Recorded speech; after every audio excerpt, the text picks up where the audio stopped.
Pleasure. Right, good morning, Tiger School.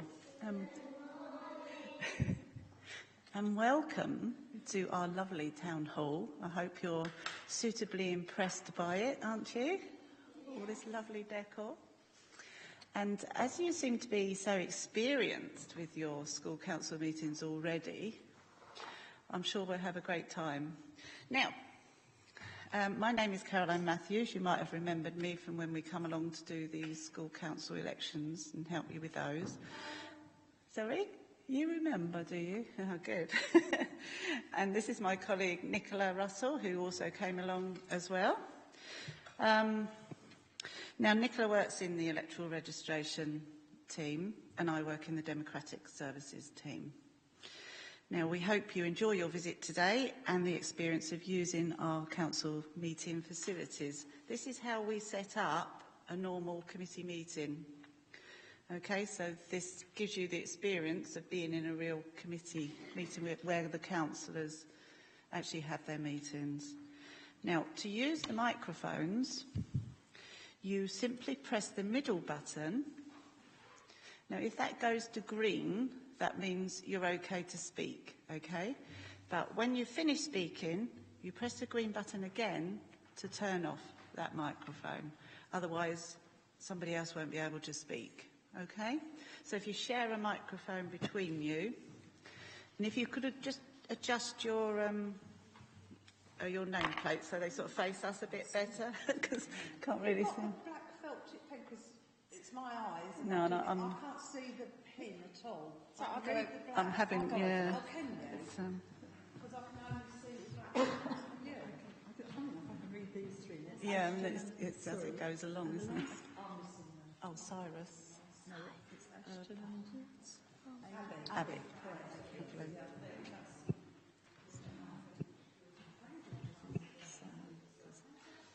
That's lovely. Okay.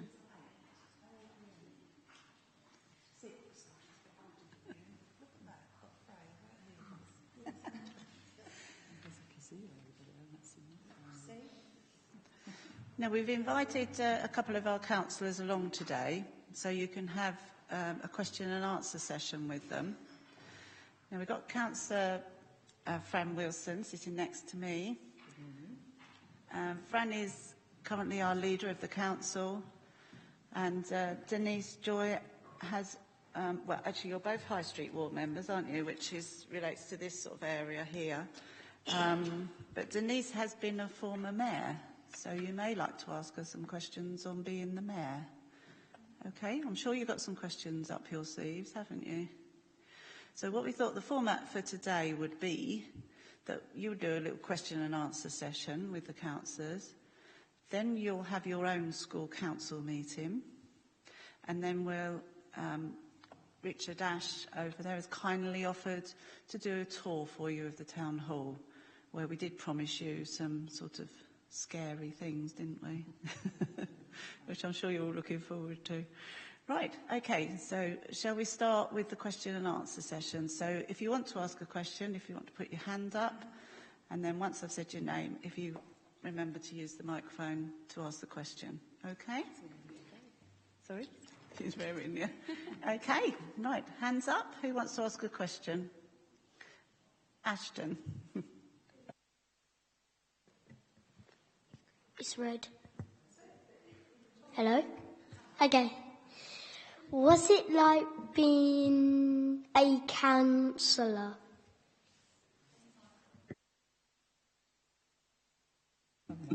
Well, I've been a councillor for a long time. I think the same as Fran, about 24 years.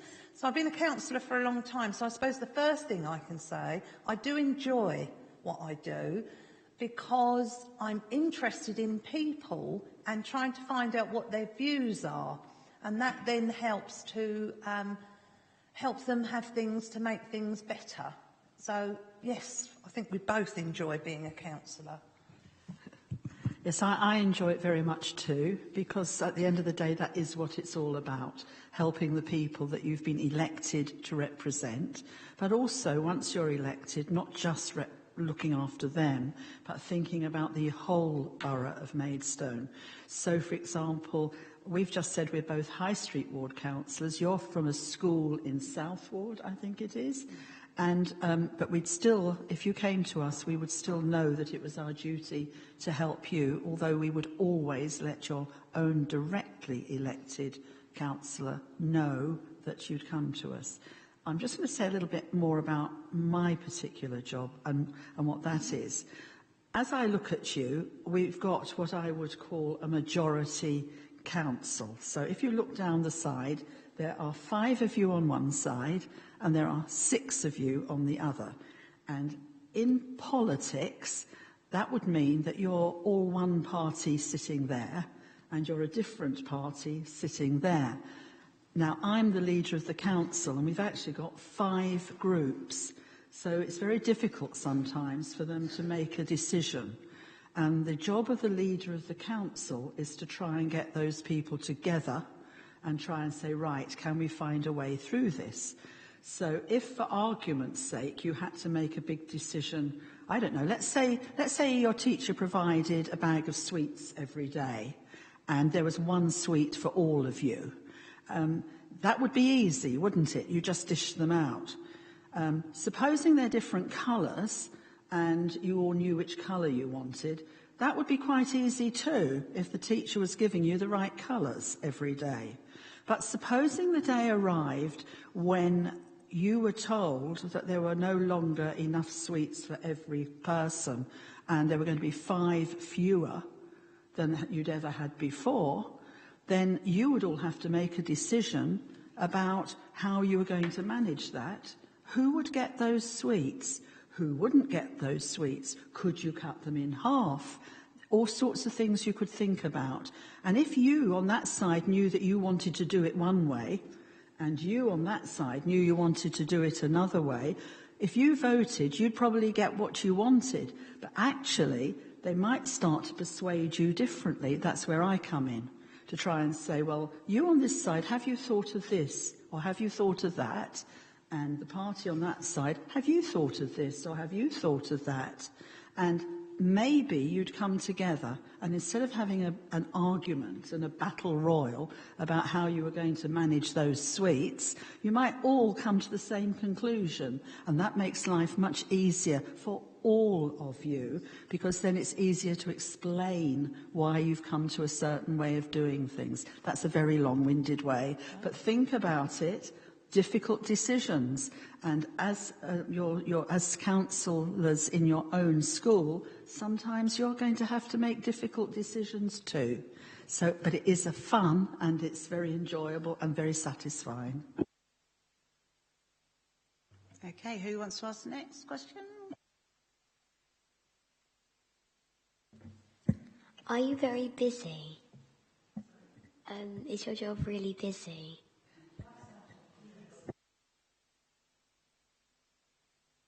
Oh, yeah, that's better. Well, it is busy, and it's not only meetings that we have, but as Fran was saying, we're elected members. So there's lots of people, like your mums and dads, if they live in our area, that they would ring up if they need help. Things like they haven't emptied my bin, or the road sweeper hasn't picked up all the rubbish and emptied a bin. Not just that.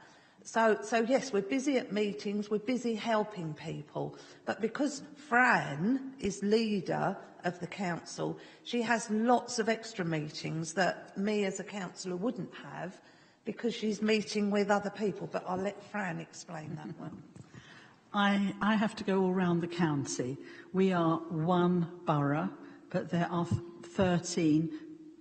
Some of them are called boroughs, some of them are called districts, but there are 13 in Kent as a whole. So I have to go to meetings, those meetings. Same thing, all of us trying to agree what we're going to do, if we can move one way forward. I also go to meetings to do particularly where we've got developments. So Maidstone Borough Council has actually purchased with Kent County Council a large piece of land by the railway station in the town. And so I go to meetings there to decide how we're going to move that forward, what we're going to do with it. And there are lots of other responsibilities like the health issues. So if you want to know how much work I do, it varies, I would say, between 40 and 60 hours a week, and that's a lot of time. It's usually a 7-day job. It goes up and down, but I work the longer hours more often than I get a day off. Okay, let's try. Zane. What's it like? What's it like being a counsellor? Yeah? Let me think.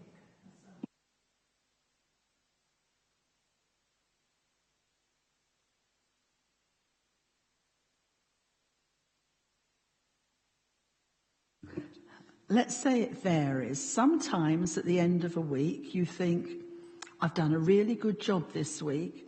I helped Mrs. Smith, or I helped somebody else, or I managed to actually not have to put up the money that people have to pay, or all that sort of thing. And sometimes you get to the end of the week and you feel quite sad, really, because maybe you haven't been able to help somebody in the way you would have liked to. So it changes, but on the whole, I would say the word is satisfying, because you do feel you're doing something worthwhile. So that's I think is the truth, isn't it? Ups and downs, highs and lows, but at the end of the day, it's still a job worth doing. Yes, and now I've had time to think. For me, it's being part of a team, a bit like you working together as a group. You've made friends, you've got friendships, because you're sitting where you are because you care about the rest of the children in your school. And that's a bit like us as when we're in our parties. We're all a group of people that want to help. So yes, it's being together, working things out and deciding on ways to move forward. Okay, Ava.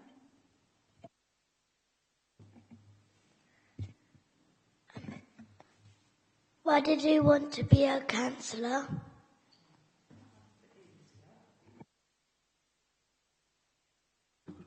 Yep. For me, I live, most of you probably know Moat Park. I live right by Moat Park. It's a very, very big park. But years ago, when my children were small, sometimes we didn't want to go to Moat Park. We wanted to go to a smaller park, which there is dotted about. And there was a piece of land at the back of a church, St Philip's Church, and they were thinking of building on that land. And I just thought, no, it would make a lovely park, a lovely green space. So the local councillors were sending out leaflets. You probably get leaflets through your door occasionally when things are happening. And they actually knocked my door to talk about it, because I was a nursery school teacher and I used to go to church, so people knew me.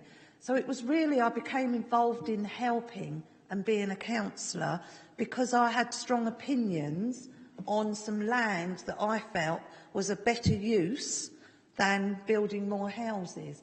And I'm pleased to say that Collis Millennium Green, which Fran was part of back then as well, is there, and it's absolutely beautiful, and everybody uses it. So that's probably why I did what I did. Similar sort of story, really. I wasn't involved with politics at all, and then some issues happened regarding traffic in the street where I lived, and the bigger council, Kent County Council, wanted to put what is called a waste disposal site. It's where people can go and get rid of their rubbish, and there is already one at the end of this road, and they wanted to put a second one there, and we knew that would just not work. The traffic situation would be dreadful. So some of the residents, including myself, got together to try and fight this, to say we didn't want the second one exactly in the same place. Wouldn't it be better to put the second one somewhere else? And for my sins, I ended up leading that group, and then something happened, and that's something called a by-election. it meant that one of the councillors in the area where I lived resigned, and so there was going to be an extra election, and I had actually all three parties come and knock on my door and ask whether I'd consider standing as a councillor. And I did. How did I choose the party I wanted? Well, clearly the one that I believed in more than the others, but also because, as it happens, the councillor who was already in that party had given me a lot of help in learning how to fight a campaign. And a campaign is when you do try and stand up to get something done or something not done. And so that's how I became involved in politics and became a councillor. Okay. Anybody else? Freya? Can I ask you a question? How did you learn how to be a counsellor?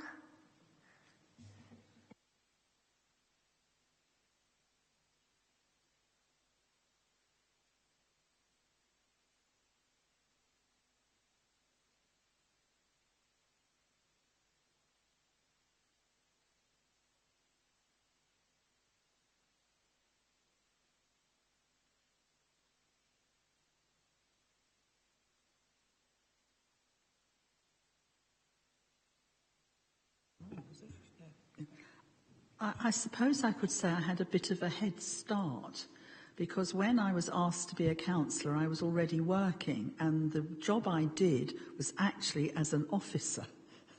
Not at Maidstone Borough Council, but at Kent County Council.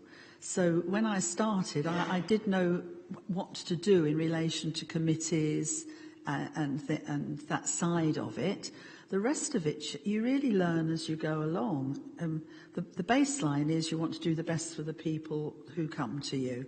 And as Denise has said, you've got the officers at your side to help you every step of the way. I won't say it's trial and error, although we do all make mistakes from time to time. And that's something you need to learn about too, that everybody makes mistakes from time to time. The main thing is, if you do make a mistake, own up to it, because if you don't, you get into dreadful hot water. And there's nothing bad about making a genuinely made mistake. The trick is never to repeat it. So you learn on the job, really, is what we're both saying. Okay. Any more questions? Cassia? So you've been doing it for quite a long time. Do you find it, the longer you do it, the easier the problems come, like to solve them? Do you find it easier or a little bit harder, or does it depend? You've answered your own question. It does depend, but obviously if someone's asking a particular thing for help, they need help with, if you've done it before, then obviously that helps you resolve it a lot quicker. But I would say most times it's different, varied. You never quite know what you're going to be asked to do. So yes, you've answered it yourself. It does depend on what it is. That's very true. All I would say is that the things you have to do can go from the relatively easy, which are the things like somebody hasn't collected my bin, right up to the big things like how are we going to manage to build enough houses so that everybody has a home, while at the same time, where do we put them so that we don't spoil everything we love, like our wonderful countryside. And those big decisions are the ones that make you very tired, actually, because they're much more difficult to find an answer for. But that's the job, so you have to do it. Okay, any more? Ashton? What made you be a counsellor? I think we said that was because somebody wanted to build some houses on, and I changed it into, or I didn't, together with a group of people. We changed that and it became a part. So that was how, it was because I wanted to help people bit like you want to help your friends in school. As I said, exactly the same. Nobody made me be a counsellor. I chose to be, but I was asked. Okay. Zane? Why did you choose to be a counsellor?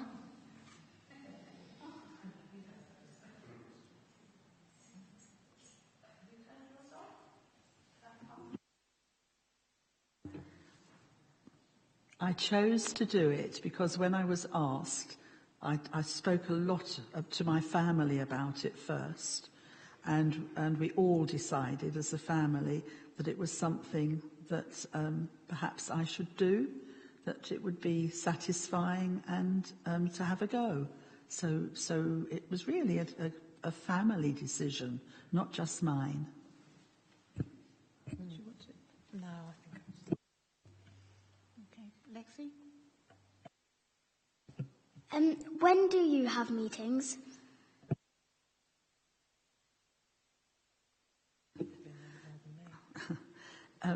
We have what are called 4 service committees. I won't go into the detail. And in general, they meet about once a month. Full council meets in general about once every other month. And there are lots of little subcommittees, so they can be all over the place. Some of them take place during the day, some of them take place during the evening. But the big meetings are the 4 service committee and full council, and then there are 2 other really important committees. One is called licensing, and I think I'll ask Denise to say about that cycle because she's actually currently chairman of that. And the other one is called planning, and that's the committee where people actually make decisions about whether somebody can have an extension put on their house, for example, and that meets every 3 weeks. Denise. Yes, as Fran said, I chair the licensing committee. Do we have a chair of your council? Is there a chairman, or do you share it? You share it? Yeah, you just sort of share. That's lovely.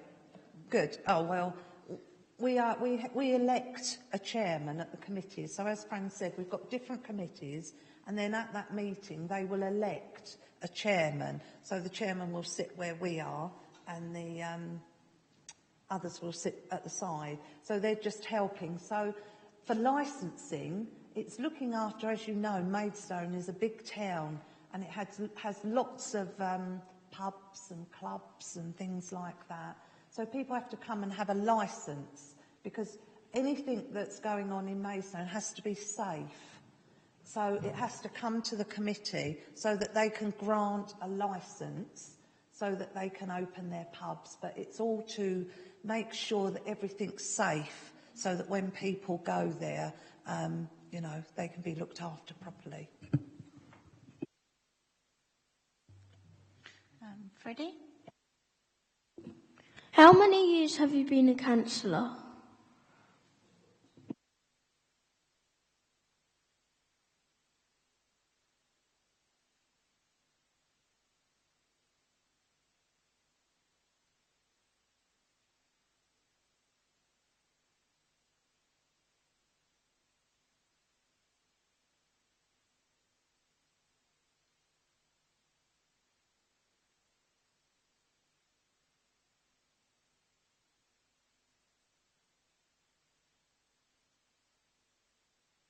Thank you. And Denise has been a councillor for longer than I have, because there's the usual elections take place in May, and that's when Denise was elected.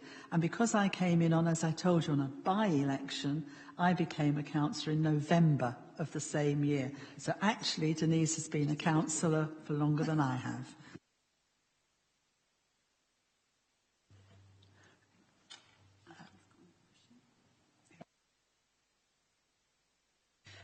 Just before you ask your question, just thought maybe you'd just like to hear a little bit about what it's like to be the mayor, okay? Yeah. Well, I was the mayor. If you look on that board there, see the board? They tell you the names of the mayors. And if you look, can you see me? about a quarter of the way up. Denise J. Joy. Can you all see it? And you can see I was mayor in 2008. And Richard down there, who is going to take you out and let you have a look around in a minute.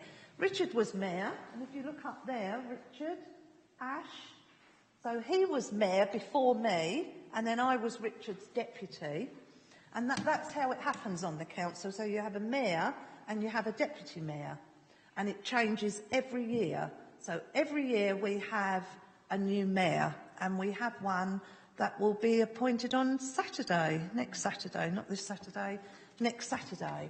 So, yes, being a mayor, how it works in Maidstone, because it varies, is done on how long you've been a councillor. And sometimes people want to be mayor, like I did, I wanted to.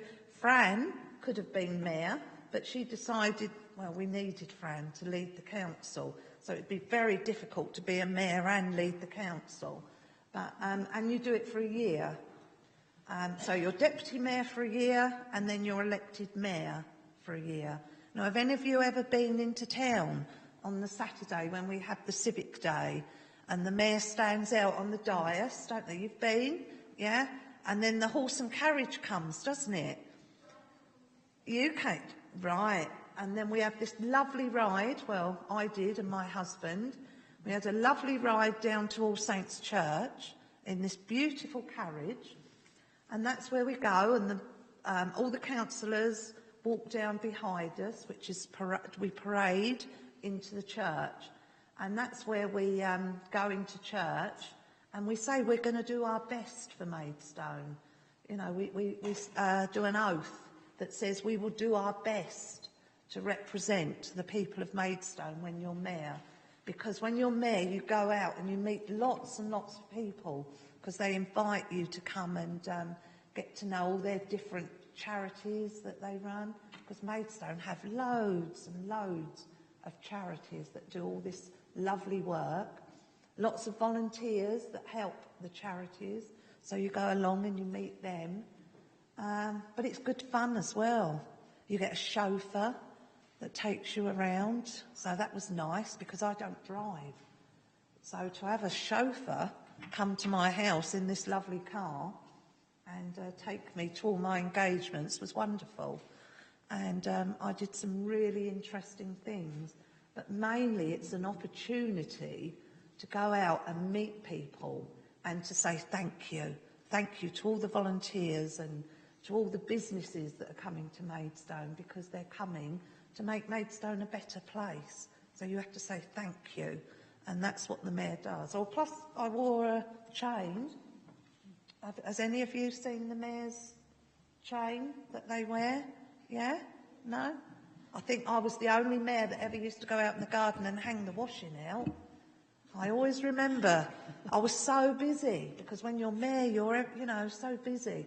And there was occasionally where we might have half an hour before I was going to my net, and I used to say to Russell, well, we'll go to my house, have a cup of tea, and it'll give me time to get the washing out.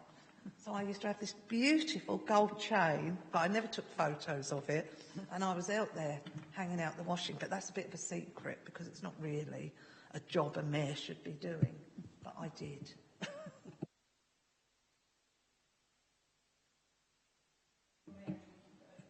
Right. No, the chain would be left here locked. And that's the other thing. I say I had a chauffeur, but really he's there not to chauffeur me about, it's to look after the chain. Because wherever you are, the civic officer is with you, because obviously the chain is, well, we'd never be able to replace that. Yeah, no.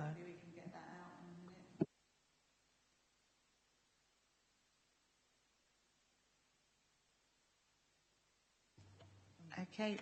Ashton, shall we make you the last one? Who did you have meetings with? It depends on what the meetings were. Sometimes they're meetings that there are just councillors at, or there can be meetings like a full council meeting that is open to the public. So the public would come and they'd sit down there and they would ask a question. So if they ask a question, it would generally be to the leader of the council.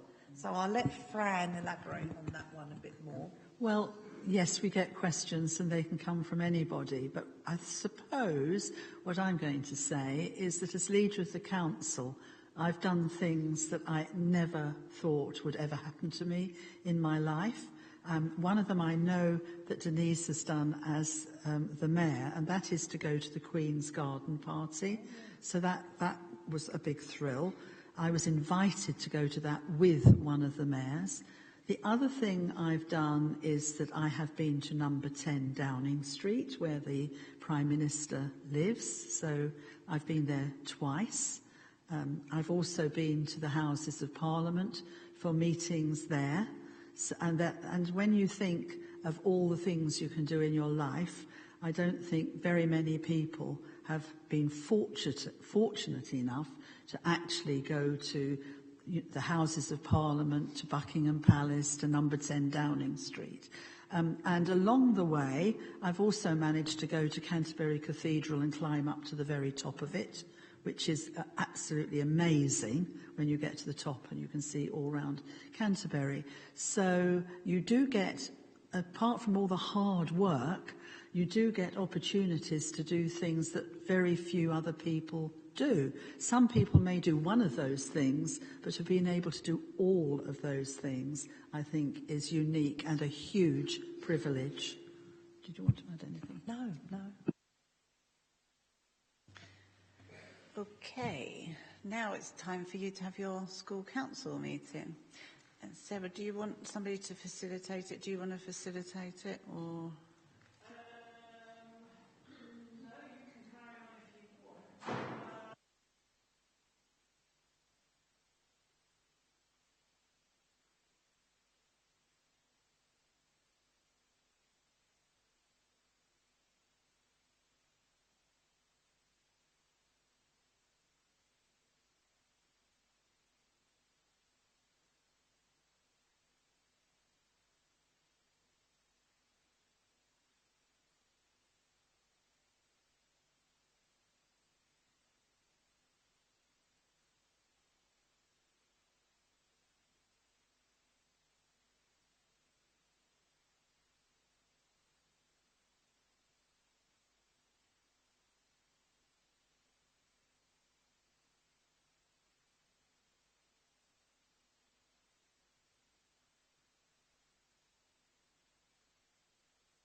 Of your ideas and how we can persuade Mrs. Liddon to give us our library. So, thanks, Keziah.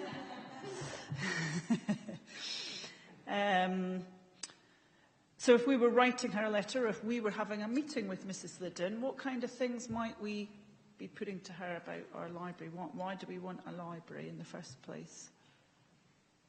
What do you think?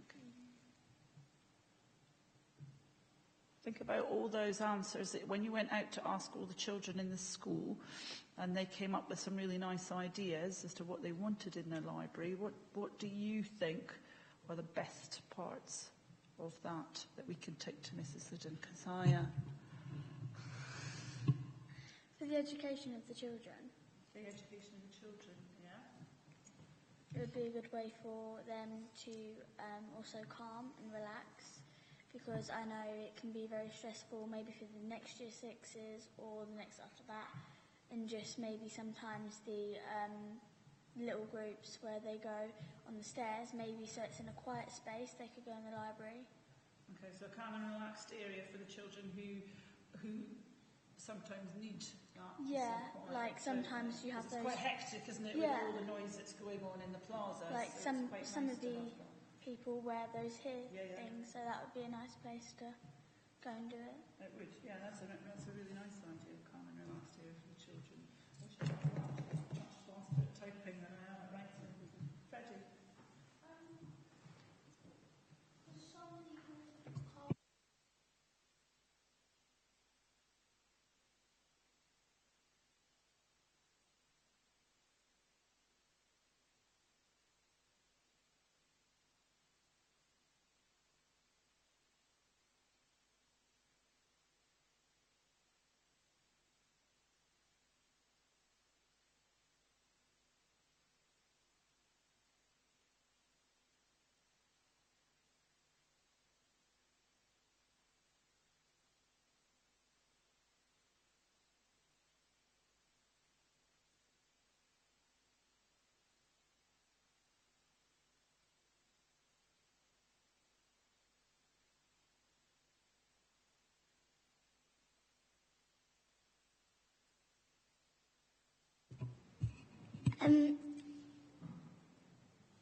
The library could help the children develop their reading levels.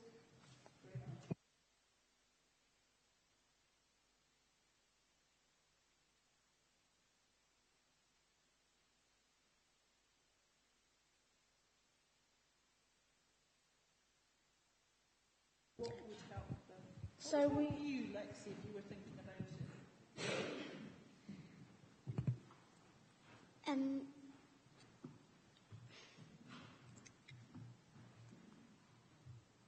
I'll let you think about it, yeah? So we have the TT Rockstars, and that helped us with the times tables very, very much. Maybe we could get like a kind of game set thing that would help us with our reading, and like that could go on maybe at like a break time and stuff, and it may help with the reading as well. So some kind of like reward sort of scheme like the TT Yeah. Rockstars, so you reach certain levels and then you get a badge Yeah. or a certificate Or or like- something like yeah. that. Yeah, right, I like that idea as well.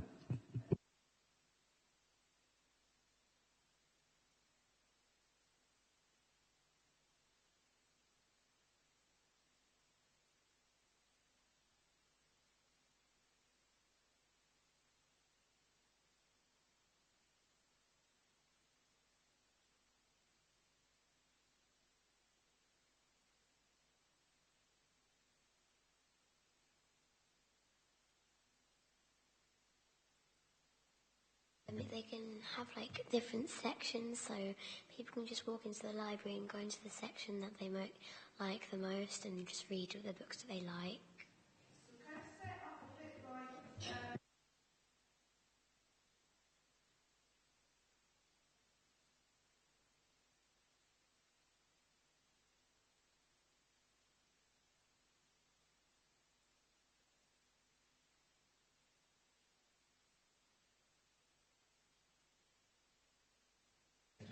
Yeah, like not all scattered all over the place.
I was thinking we could have a few of those, like, things that you put the CD in and it tells the story, but because that's more like you're not really reading it, I was thinking to persuade Miss Liddon for those, like, we would have to, like, draw a picture, so it's like opening our imagination while we're doing it. Ah, I like that as well. And that ties.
Can I just come in, because it's been really interesting, and one of the things that I'm sitting, what would I think now?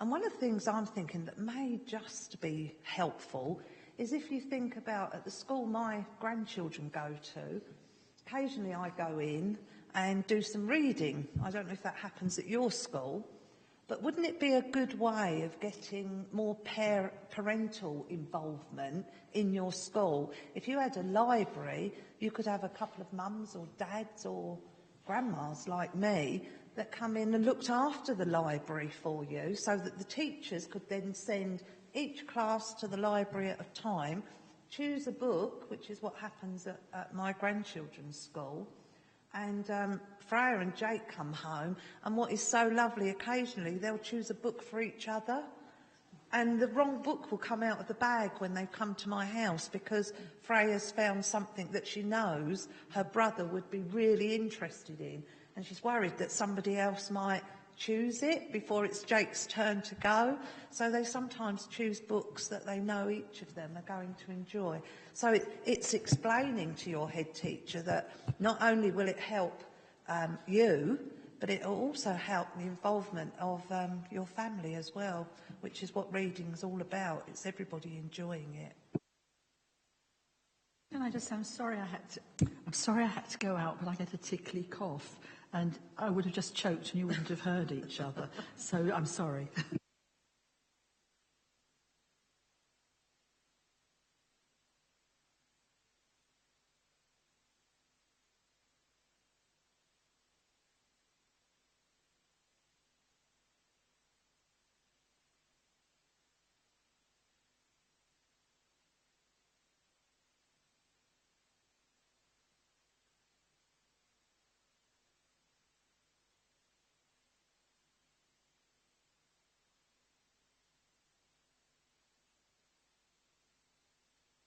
Okay, so shall we now move on to...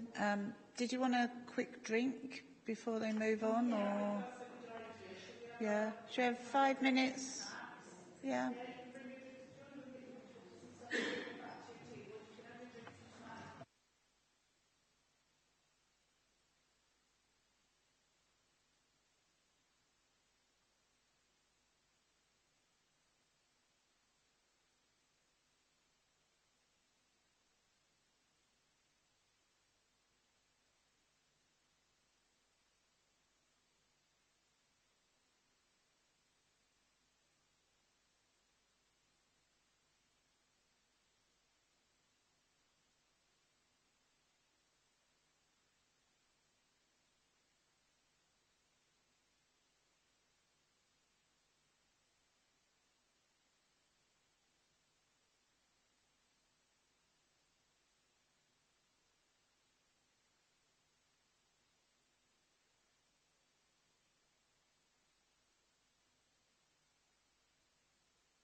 Excuse me, can I just say I'm afraid I've got to go now. So it's been really, really nice meeting all of you. And I think you've got a treat coming. So enjoy the rest of your morning. All right.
Hello.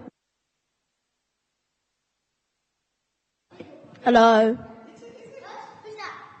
Me.